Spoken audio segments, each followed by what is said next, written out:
નમસ્કાર દર્શક મિત્રો, @ગુજરાતમાં આપણું સ્વાગત છે।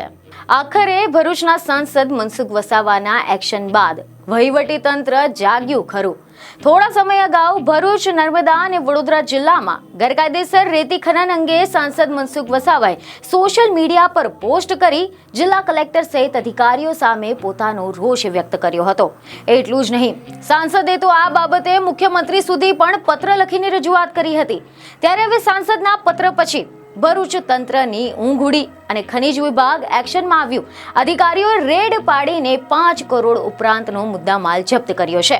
આ વિશે જો આપણે ડિટેલમાં વાત કરીએ તો મીડિયા અહેવાલ અનુસાર એવી માહિતી સામે આવી છે કે ભરૂચ જિલ્લાના વાગરા તાલુકાના દહેજ નજીક છેવાડામાં આવેલા વજાપરા ગામની સીમમાં એકદમ અવાવરું અને જંગલ વિસ્તારમાં કુખ્યાત માટી ખનન માફિયાઓ દ્વારા મોટા પાયે માટીની ચોરી માટે ખોદકામ કરવામાં આવતું હોવાની બાતમી મળી હતી અને આ બાતમીના આધારે ભરૂચ પ્રાંત અધિકારી તેમજ ભૂસ્તર શાસ્ત્રીની સંયુક્ત ટીમે અચાનક જ છાપો માર્યો હતો, જેના કારણે ખનન માફિયાઓમાં હડકંપ મચી ગયો હતો।